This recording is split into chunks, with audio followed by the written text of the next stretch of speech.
Հազար ու մի եկեղեցիների քաղաք Անին պատմական Հայաստանի ամենափառավոր մայրաքաղաքներից մեկն էր։ Միջնադարում ուներ 100,000 բնակիչ, հանդիսանում էր Մետաքսե ճանապարհի կարևորագույն հանգույցներից մեկը։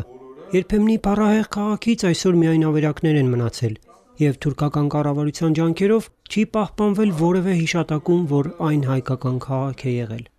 Հայաստանում գործող լոկատոր ընկերությունը մեծամասշտաբ մի ծրագիր է նախաձեռնել։ Միջնադարյան Անիի ամբողջական վերականգնումը վիրտուալ համակարգում, եռաչափ մոդելավորմամբ։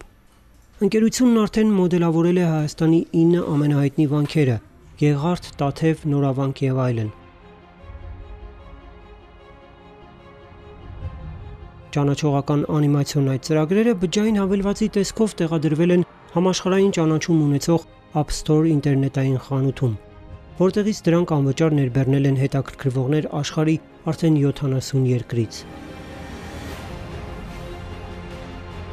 Անիի մոդելավորումը, սակայն, բազմամասնագիտական խմբի առավել մեծ աշխատանք է պահանջելու՝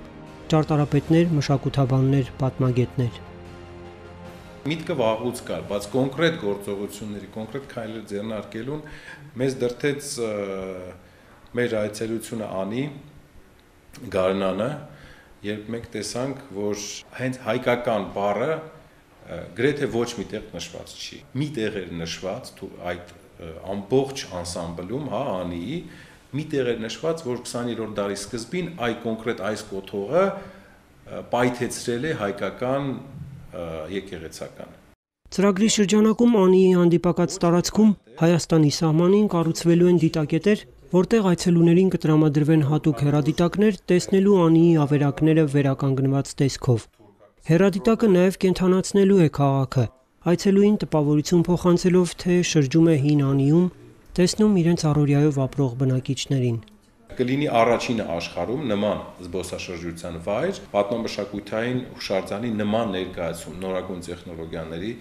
շնորհիվ, եւ դա բավական հետաքրքիր կլինի նաև կոմերցիոն տեսանկյունից։ Ծրագիրը նախատեսվում է կյանքի կոչել շուրջ 2 տարում, ինչի համար կպահանջվի մոտ 350,000 ԱՄՆ դոլարին համարժեք դրամ։ Նշան Աբասյան, Գևորգ Ավագյան, Եկեղեցական կյանք։